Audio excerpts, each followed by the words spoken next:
The workshop door creaks open, and there he sits. An old man in a wheelchair, silver hair cascading over weathered shoulders, fingers that once wielded the most legendary of blades now trembling with age, or perhaps with something else entirely. Welcome, lore seekers, to another deep dive with Keen 7 Lore, where tonight we unravel one of gaming's most tragic tales of desperation, cosmic horror, and eternal punishment. Gehrman, the first hunter, waits for you in the hunter's dream as he has waited for countless others before you. His voice carries warmth when he speaks, offering guidance, tools, wisdom accumulated across generations of beast hunting. Yet listen closer, and you'll hear something else beneath that grandfatherly exterior. A weariness that transcends physical exhaustion. A resignation that speaks of centuries spent in this ethereal workshop, bound by chains invisible to the hunters who pass through. Most players meet Gehrman and see a mentor figure, perhaps sensing his melancholy but never truly grasping the depth of his torment.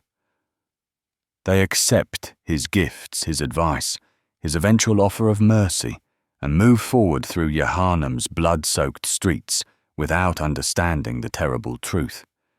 This dream that sustains them, that grants them immortality and strength, exists because one man's grief grew so unbearable that he made a pact with forces beyond human comprehension. The hunter's dream stands as a monument to love, loss, and the horrifying price of desperation.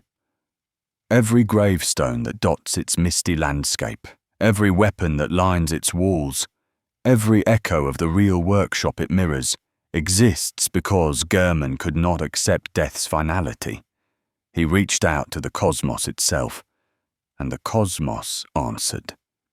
But as anyone who has delved into Bloodborne's depths knows, when the Great Ones answer humanity's pleas, they do so on their own terms, with their own incomprehensible agendas. Tonight, we explore not just what Gehrman created, but why.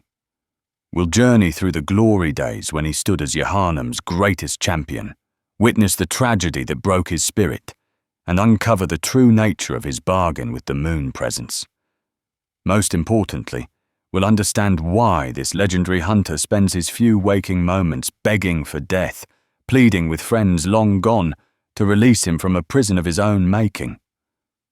Before the dream, before the wheelchair, before the endless cycle of hunters rising and falling, there was simply a man with extraordinary skill and vision.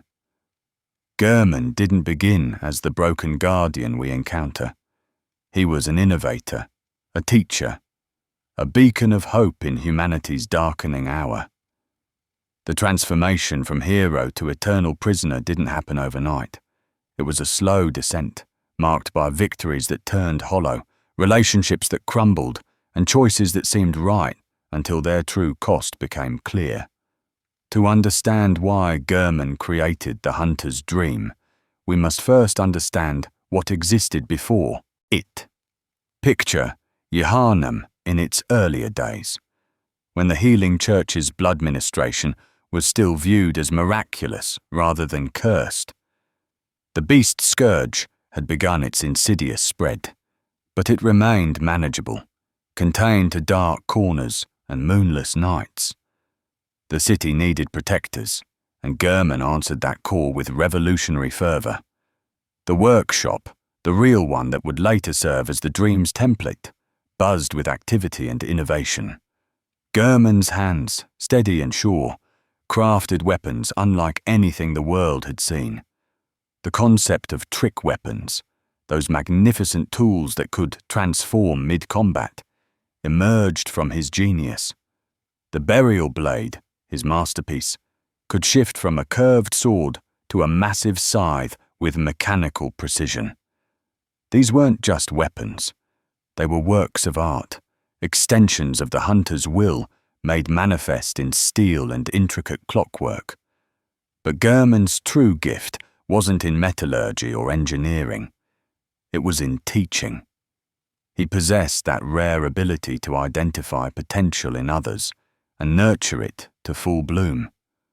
The first generation of hunters didn't just learn techniques from him. They absorbed a philosophy, a way of moving through the world that balanced aggression with wisdom, brutality with grace.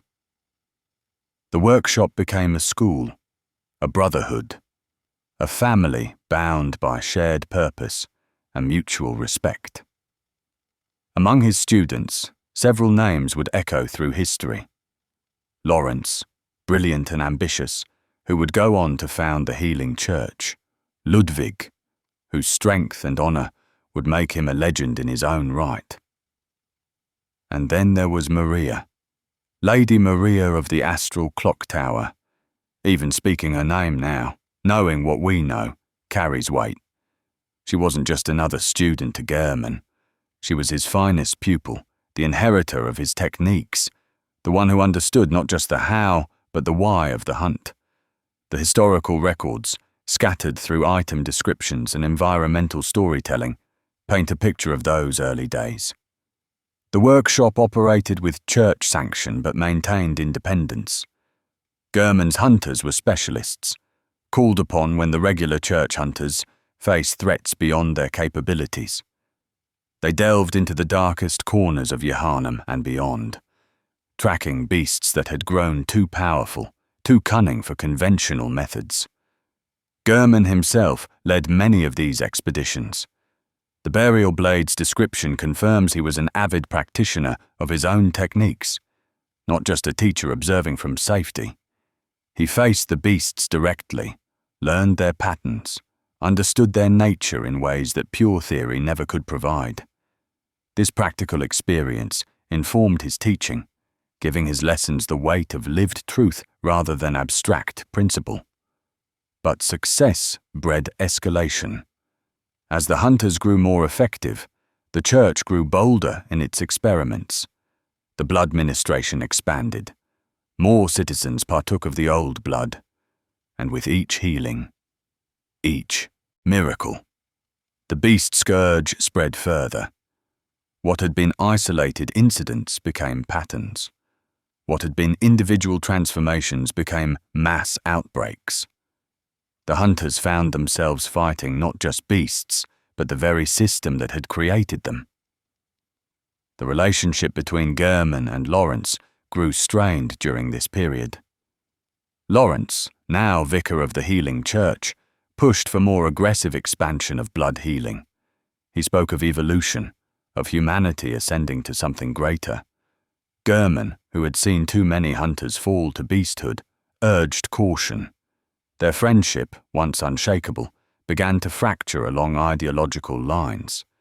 Yet they maintained professional cooperation, bound by their shared history and the increasingly desperate situation in Gehrman. If you're enjoying this deep dive into one of gaming's most tragic figures so far, I'd genuinely appreciate it if you'd hit that like button. It makes a real difference in helping this video reach fellow lore enthusiasts through YouTube's algorithm. Your support means everything and helps keep these in-depth explorations coming. Now, let's delve into the event that would shatter Gehrman's world and set him on the path toward his eternal imprisonment, the fishing Hamlet. Even now, that name carries cursed weight in Bloodborne's mythology. What should have been just another hunt became the pivotal moment that would break Gehrman's spirit and drive Maria to her death. The official church records speak vaguely of an expedition to a distant hamlet where villagers had made contact with a great one. The truth, as we've pieced together from the hunter's nightmare and various item descriptions, proves far more horrifying. Kos, or some say Kosm, a great one of the ocean's depths, had washed ashore near the hamlet. Dead or dying, pregnant with child, she represented an opportunity the church couldn't resist. The scholars wanted to study her, to harvest her blood and organs, to understand the nature of the Great Ones through direct examination. But the villagers, who had developed a symbiotic relationship with Kos, stood in their way. What followed was not a hunt, but a massacre. The church's expedition, including Gehrman's hunters, descended upon the fishing hamlet with ruthless efficiency. The villagers, transformed by their proximity to Kos, but not truly beasts, were slaughtered without mercy. Men, women, children, all fell before the hunters' blades. Maria participated in this carnage, her rakuyo dancing through the villagers' attempts at defense, cutting down those who had committed no crime beyond worshipping something the church desired. The orphan of Kos, that thing that should not be, was ripped from its mother's corpse. Whether it lived or died in that moment remains unclear, but its suffering, its rage, its cosmic weight would echo through dimensions.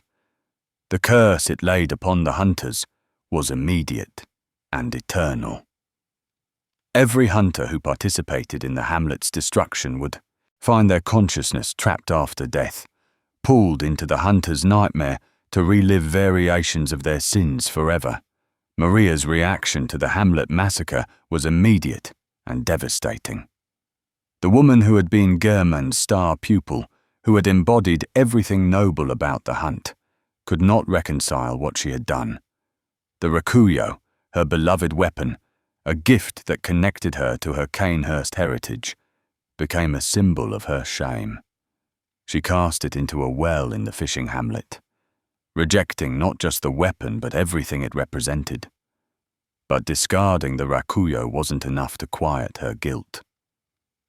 Maria returned to the astral clock tower, that lonely spire where she had once studied the cosmos with such hope, and there she made her final choice. The exact method varies, depending on which item description you trust most, but the result remains consistent. Maria took her own life, unable to bear the weight of what she had become, what the hunt had made her do. If you're finding value in this exploration of Bloodborne's hidden depth so far, consider subscribing to support the channel and join our growing community of lore enthusiasts. Your support truly makes these deep investigations possible. Together, we can continue uncovering the stories that make these worlds so captivating. Gehrman's grief upon discovering Maria's death cannot be overstated. This wasn't just the loss of a student or even a friend. Maria had represented the best of what hunters could be. Her skill, her nobility, her dedication to protecting the innocent, all of it had been perverted by the church's ambitions and ultimately destroyed by her own hand.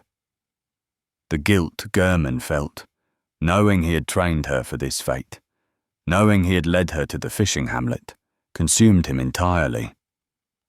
In his workshop, surrounded by the weapons and tools of a trade that had cost him everything, Gehrman began his desperate work. The doll, that life-sized recreation of Maria, emerged from his skilled hands. Every detail perfect, from the way her hair fell across her shoulders to the gentle curve of her fingers. But it was just a doll, lifeless porcelain and carefully sewn clothing, a monument to grief rather than a solution to it. This is where Gehrman's story transforms from tragedy to cosmic horror. Unable to accept Maria's death, driven by grief and guilt that threatened to destroy him, Gehrman made a choice that would echo through eternity. He possessed one of the third umbilical cords, those impossibly rare artifacts that serve as bridges between human consciousness and the cosmos itself. The community theorizes he may have obtained it from the orphan of Kos, though some evidence suggests connections with the church's experiments provided access with the church's experiments. The source matters less than what he did with it. On a night when the moon hung red and swollen in Johannem's sky, Gehrman performed his ritual. He called out to the cosmos, using the third umbilical cord as his beacon, pleading for the power to bring the doll to life. He wanted Maria back, or at least something close enough to fill the void her death had left. The cosmos heard his call, but it wasn't mercy that answered. The moon presence descended from dimensions beyond human comprehension. This great one, with its own incomprehensible agenda, saw in Gehrman's desperation an opportunity. The exact terms of their pact remain shrouded in mystery, but we can piece together its essential elements from what followed. The moon presence would grant Gehrman's wish, bringing a form of life to the doll, but the price would be servitude eternal. The hunter's dream materialized around them, a perfect replica of the workshop floating in a space between dream and reality. The doll stirred to life, or something approximating life, animated by eldritch power rather than genuine consciousness. She could move, speak, channel the echoes of blood into strength for hunters, but she was not Maria. She would never be Maria. She was a cruel mockery of Gehrman's desire, close enough to remind him of what he had lost, but never close enough to truly replace it. But the moon presence's design extended far beyond simply tormenting Gehrman with this pale imitation of his beloved student. The dream became a nexus, a rallying point for hunters across time and space. The moon presence needed soldiers for its war against other great ones, particularly against Murgo and the forces aligned with the school of Mensis. Every hunter who would enter the dream became an unwitting pawn in this cosmic conflict. Gehrman's role was defined with terrible clarity. He would serve as the dream's host, its anchor in quasi-reality. His consciousness would sustain the dream's existence, and in turn, the dream would sustain him. Immortal but not invulnerable, powerful but utterly trapped. He would guide hunters through their journeys, preparing them for battles they didn't truly understand. He would watch them grow strong, watch them succeed or fail, watch them die or transcend, and then begin again with the next contracted hunter. The brilliance of the moon presence's design becomes clear when we examine the dream's mechanics. Hunters who contract with the dream gain functional immortality. Death merely returns them to the dream's safety, their progress preserved, their strength growing with each cycle. They can level up using blood echoes, access weapons and tools from across history, receive guidance from someone who understands the hunt intimately. From a hunter's perspective, it seems like an incredible gift. But every gift from the great ones comes with strings attached, and these strings lead directly back to the moon presence's agenda. The hunter's primary goal, hidden beneath layers of personal motivation and surface objectives, is to stop Murgo's crying. The infant Great One, held by the school of Mensis in their nightmare realm, represents something the moon presence cannot tolerate. Whether it's competition, threat, or some cosmic imbalance comprehensible only to Great Ones, Murgo must be silenced. Gehrman understands this truth, but cannot speak it directly. The terms of his pact bind his tongue on certain matters. He can guide, suggest, encourage, but he cannot simply tell a hunter that they're being used as an assassin in a war between cosmic entities. Instead, he must watch as each hunter gradually uncovers the truth, or doesn't, following the path laid out for them by forces beyond their comprehension. The dream itself reflects this duality of gift and curse. It provides everything a hunter needs to grow powerful, but it also isolates them from normal human connection. Other humans appear as ghostly phantoms, present, but unreachable. The only constants are Gehrman, trapped in his wheelchair except for rare moments of clarity, and the doll, who offers comfort, but lacks true understanding or emotion. The dream sustains but never satisfies, empowers but never fulfills. The workshop's tools and weapons accumulate across countless hunts, each one a testament to a hunter who came before. The graves, scattered throughout the dream, serve as waypoints, but also as reminders of the cycle's endless nature. Death, birth, growth, hunt, death again, The wheel turns, and Gehrman watches it all, understanding the futility but powerless to stop it. Consider the irony embedded in every aspect of Gehrman's situation. He sought to bring life to the doll out of love for Maria. But the doll's existence only emphasizes Maria's absence. He gained immortality but spends it longing for death. He guides hunters with genuine care, but knows he's sending them to serve purposes they don't understand. He created the dream as a desperate attempt to hold on to something precious, but it became a prison that holds him instead.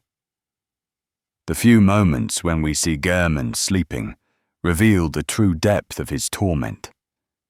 His mumbling words, calling out to Lawrence and Master Willem, begging them to fulfill some long-forgotten promise, show a man whose mind has begun to fracture under centuries of imprisonment. "Oh, Lawrence, what's taking you so long? I've grown too old for this. Of little use now, I'm afraid." These aren't the words of someone at peace with their situation. They're the desperate pleas of a prisoner who still hopes, after all this time, that rescue might come.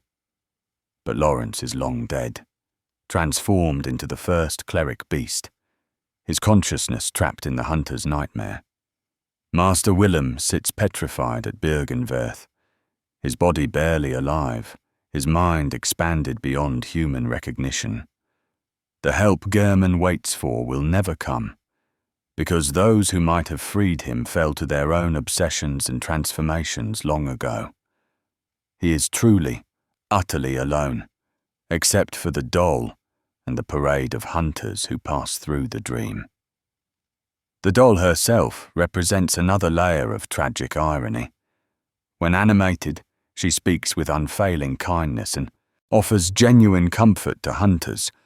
She seems to care, to feel, to exist as more than just an automaton. But is this genuine consciousness, or simply an elaborate pantomime created by the moon presence? The game leaves this deliberately ambiguous. If she is truly alive, then Gehrman succeeded in his goal, but cannot recognize it through his grief. If she's merely pretending at life, then she's a constant reminder of his failure. The doll's dialogue hints at awareness beyond what Gehrman might expect. She speaks of the hunters with genuine affection, mourns their deaths, celebrates their victories. She even seems to possess knowledge about the dream's nature that she shouldn't have if she were merely a puppet. When the hunter gains insight, she mentions that she can sense the ancient echoes within them. After certain events, she sheds tears of joy or sorrow. These could be programmed responses, or they could indicate something more. But even if the doll has achieved some form of consciousness, she remains bound to her role just as Gehrman is bound to his. She cannot leave the dream, cannot change her essential nature, cannot be anything other than what she was created to be. In this way, she and Gehrman are perfect mirrors of each other, two beings trapped by the same cosmic pact, unable to escape or truly connect despite their proximity. The psychological horror of Gehrman's situation deepens when we consider the repetitive nature of his existence. How many hunters has he guided through their journeys? Dozens? Hundreds? Thousands? Each one follows similar patterns, faces similar challenges, makes similar discoveries. Gehrman must pretend each time that it's new, that this hunter might be different, that this time the cycle might finally break. But it never does. The wheel turns, and he remains. The mental toll of this repetition cannot be overstated. Humans aren't designed for immortality, especially not an immortality spent in isolation, repetition, and servitude. Gehrman's mind, brilliant as it was, has been ground down by centuries of the same conversations, the same guidance, the same watching hunters leave and never return, or return changed beyond recognition. The moments when he seems confused, when his words don't quite make sense, aren't just random. They're symptoms of a psyche pushed beyond its breaking point. Yet despite this deterioration, Gehrman maintains enough clarity to perform his duties. When a hunter needs guidance, he provides it. When they need encouragement, he offers it.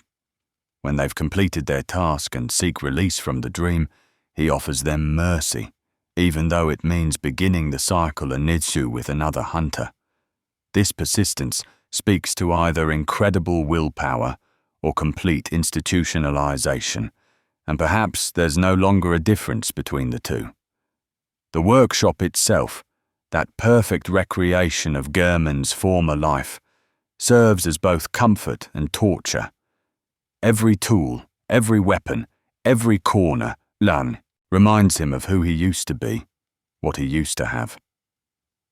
The workshop was where he trained Maria, where he innovated his techniques, where he felt purpose and pride.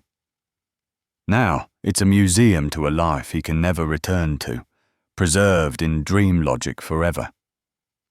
Even the flowers that grow throughout the dream carry meaning.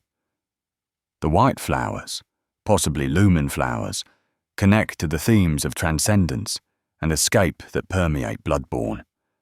They represent hope, but a hope that remains forever out of Gehrman's reach. He tends to them, or perhaps the doll does, maintaining beauty in this prison, but beauty that only emphasizes the artificial nature of everything around them. When we finally understand the full scope of Gehrman's punishment, the game's 3 endings take on new meaning. Each represents a different resolution to the cycle he's trapped in, but none of them are truly happy endings.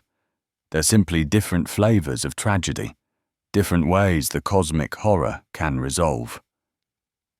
The first ending, Gehrman's mercy, sees the hunter accepting his offer of death. Gehrman rises from his wheelchair, the burial blade singing through the air one last time, and severs the hunter's connection to the dream. The hunter awakens in the real Gehrman, free but scarred, while Gehrman returns to his vigil. The cycle continues unchanged. Another hunter will eventually arrive, and Gehrman will guide them just as he guided you. His moment of activity, of purpose, ends and he returns to waiting. This ending is merciful for the hunter, but changes nothing for Gehrman. He remains trapped, perhaps feeling a moment of satisfaction at successfully freeing another soul from the dream's grasp, but knowing that this freedom is temporary. The moon presence still needs soldiers. The dream still needs a host. His imprisonment continues indefinitely. The second ending, refusing Gehrman's offer, forces him to fight. Here we see the first hunter's true capabilities, even diminished by age and imprisonment. He moves with devastating grace, the burial blade extending his reach far beyond what seems possible. His attacks carry the weight of centuries of experience, patterns refined through countless battles.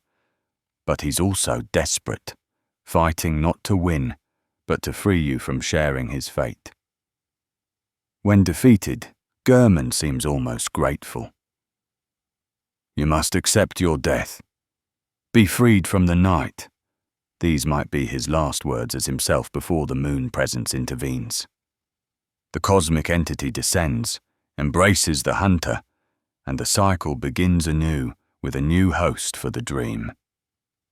Gehrman is freed, but his freedom is death, and another takes his place in the wheelchair.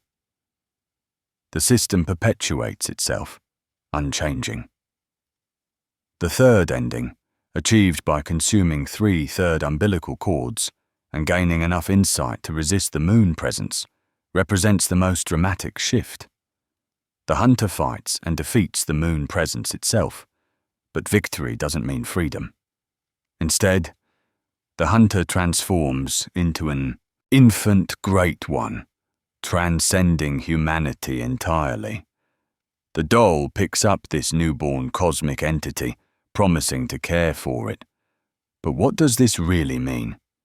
Has the hunter truly won, or have they simply become another player in the cosmic game that destroyed Gehrman.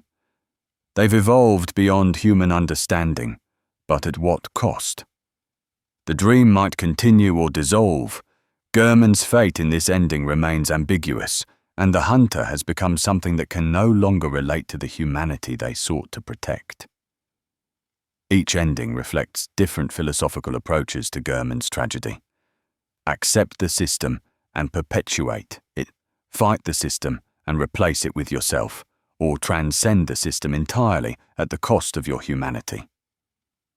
None of these options would have saved Gehrman from his centuries of torment. They're simply different ways of responding to the cosmic horror he unwittingly unleashed. The true tragedy of Gehrman lies not in any single moment, but in the accumulation of choices that seemed reasonable at the time. Training hunters to fight beasts was noble. Trying to resurrect or honor Maria came from love. Accepting the moon presence's bargain arose from desperation. Each decision made sense in isolation, but together they wove a web that trapped him for eternity. Gehrman's story serves as Bloodborne's ultimate cautionary tale about the dangers of seeking power from sources beyond human understanding.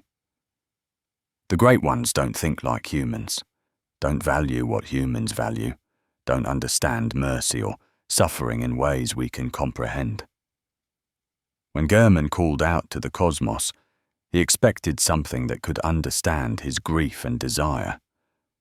What answered was an entity with its own agenda, willing to use his desperation as a tool for its own incomprehensible ends. The hunter's dream itself stands as a monument to this fundamental miscommunication between human desire and cosmic reality. Gehrman wanted to preserve something precious, to hold on to Maria and the golden age of the workshop. The moon presence created a recursive nightmare that preserves everything in form but nothing in substance. The dream maintains the appearance of the workshop, the appearance of Maria through the doll, the appearance of purpose through the hunt, but all of it rings hollow. Yet perhaps the cruelest aspect of Gehrman's fate is that he succeeded in creating something meaningful, even if he can't recognize it. The hunter's dream, for all its horror, has saved countless hunters and given them the power to fight back against the cosmic forces threatening humanity. The doll, whether truly alive or not, provides comfort and kindness in a world sorely lacking both. The guidance Gehrman offers, born from genuine care despite his imprisonment, has helped hunters navigate impossible challenges. In trying to preserve the past, Gehrman accidentally created a future. The hunter's dream became a crucial element in humanity's struggle against the Great Ones and the Sultanatan, beast scourge. Without it, the events of Bloodborne couldn't unfold as they do. The hunter wouldn't have the power to stop Murgo, to defeat the One Reborn, to prevent the Menses ritual from completing. Gehrman's prison became humanity's lifeline, even if neither he nor the hunters who benefit from it fully understand this. This adds yet another layer to the tragedy. Gehrman suffers endlessly for a crime born of love and desperation, but his suffering serves a purpose he never intended. He's a hero who doesn't know he's a hero, a savior who experiences only punishment. The game never tells us if he understands the full impact of what he's created, but his dialogue suggests he doesn't. He sees only the cage, not the protection it provides. The relationship between Gehrman and the player character evolves throughout the game in subtle ways. Initially, he's a guide and mentor figure, offering advice with grandfatherly warmth. But as the hunter grows stronger and uncovers more of the truth, Gehrman's dialogue shifts. He becomes more urgent, more concerned, more desperate to see the hunter complete their task and escape the dream before it claims them too. By the game's end, when he offers his final mercy, Gehrman isn't just performing his assigned role. He's genuinely trying to save the hunter from his own fate. He's seen what the dream does to those who linger too long. He knows the weight of immortality, the burden of cosmic knowledge, the price of trafficking with great ones. His offer to kill the hunter and free them from the dream is the kindest thing he can do, the only mercy left in his power to grant. The name, the First Hunter, carries special significance in this context. Gehrman wasn't just chronologically first. He was the prototype for everything that followed. His techniques, his weapons, his philosophy of hunting all became the foundation upon which others built. But he was also the first to fall into the dream's trap. The first to discover what happens when humans bargain with entities beyond their understanding. Every hunter who came after him benefited from his sacrifice without knowing it. They used techniques he developed, weapons he designed or inspired, and most importantly, the dream he maintains through his continued suffering. He's the first in a chain that extends through every player who has ever picked up Bloodborne, each of us becoming another hunter, passing through his eternal vigil. From a meta-narrative perspective, Gehrman represents the relationship between game designers and players. He guides without controlling, suggests without demanding, provides tools and opportunities, but allows the player to make their own choices. His tragedy is that he knows the full scope of the story, while the player discovers it piece by piece. He must watch each player make the same journey, the same discoveries, the same mistakes, powerless to change the fundamental structure of the experience. This connection between Gehrman's role and the nature of video games themselves adds philosophical depth to his character. He's trapped in a literal gameplay loop, forced to repeat the same cycle with each new player. His dialogue trees, his boss fight, his final cutscene, all of it repeats endlessly across millions of playthroughs worldwide. In a sense, every player who boots up Bloodborne resurrects Gehrman's torment, forces him to continue his role as guide and eventual adversary or sacrifice. But there's beauty in this repetition too. Each player brings their own interpretation to Gehrman's story, their own emotional response to his tragedy. Some see him as a victim, others as complicit in the church's crimes. Some fight him reluctantly, others eagerly. Some understand his full story, others miss crucial details. In this multiplicity of experiences, Gehrman achieves a kind of immortality beyond what the moon presence imposed, living on in the collective memory of the gaming community. The community's response to Gehrman has evolved over the years since Bloodborne's release. Initially, many players saw him simply as a mentor figure and final boss. But as more lore was uncovered, as connections were made between scattered pieces of information, the full scope of his tragedy emerged. Fan art depicting his relationship with Maria, theories about his exact pact with the moon presence, discussions about whether mercy or combat is the more moral choice when facing him.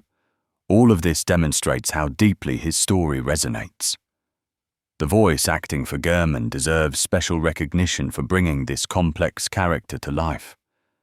The weariness in his voice when he speaks of the hunt, the gentle encouragement when guiding new hunters, the desperate energy when he rises for combat, and most hauntingly, the mumbled pleas during his nightmares, all contribute to a performance that captures centuries of suffering compressed into a few hours of gameplay.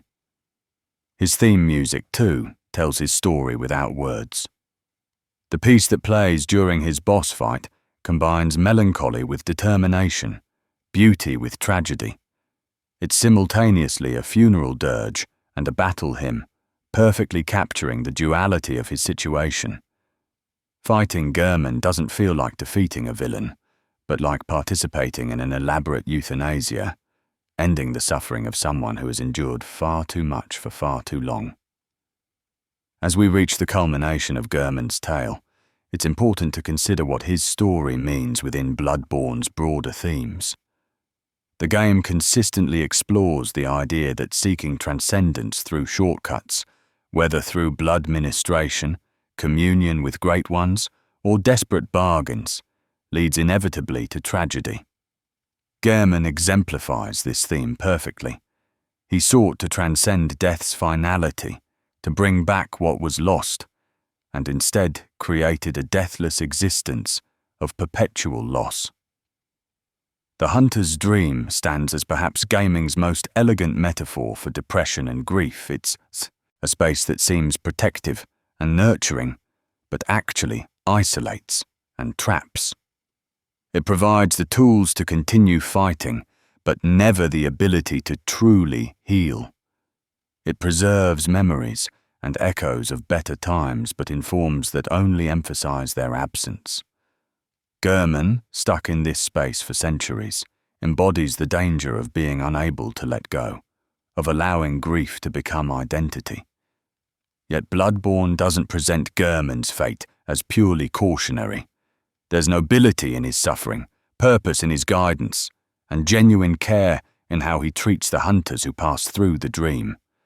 He could have become bitter, cruel, or completely insane, but instead he maintains enough humanity to offer kindness to strangers, to provide guidance without judgment, to offer mercy when the hunt is complete.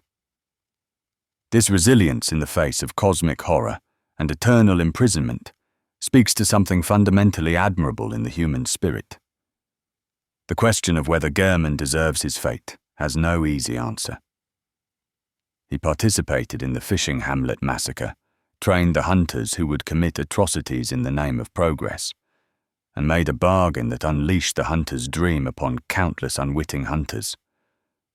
But he also acted from love, grief, and a desire to protect humanity from threats it couldn't understand. He's neither pure victim nor clear villain, but something more complex and therefore more human. In the end, Gehrman's true tragedy isn't just his eternal imprisonment or his role in the cosmos's cruel games. It's that he achieved everything he set out to accomplish, but in forms so twisted that they became punishments rather than rewards. He wanted to honor Maria and created a doll that might or might not have her own consciousness. He wanted to continue the workshop's legacy and created a dream that trains hunters for endless combat. He wanted to transcend death and received an immortality indistinguishable from hell. The hunter's dream exists because one man loved too deeply to accept loss, reached too far in his desperation, and discovered that the universe answers such reaching with incomprehensible cruelty. Every hunter who has ever awakened in that quiet refuge, who has leveled up through the doll's assistance, who has received Gehrman's guidance, has benefited from his eternal suffering. We are all complicit in his tragedy, all participants in the cycle he cannot escape. Perhaps that's Bloodborne's ultimate message about Gehrman and the hunter's dream. We all create our own prisons through the choices we make in desperation. We all reach for power or comfort from sources we don't fully understand. We all risk becoming trapped by the very things we create to protect ourselves. Gehrman's wheelchair-bound vigil in the hunter's dream serves as an eternal reminder that the price of trafficking with forces beyond our comprehension is always higher than we imagine, paid in currencies we didn't know we possessed. The first hunter sits still now, waiting for the next hunter to arrive, to guide, to eventually free or be replaced by.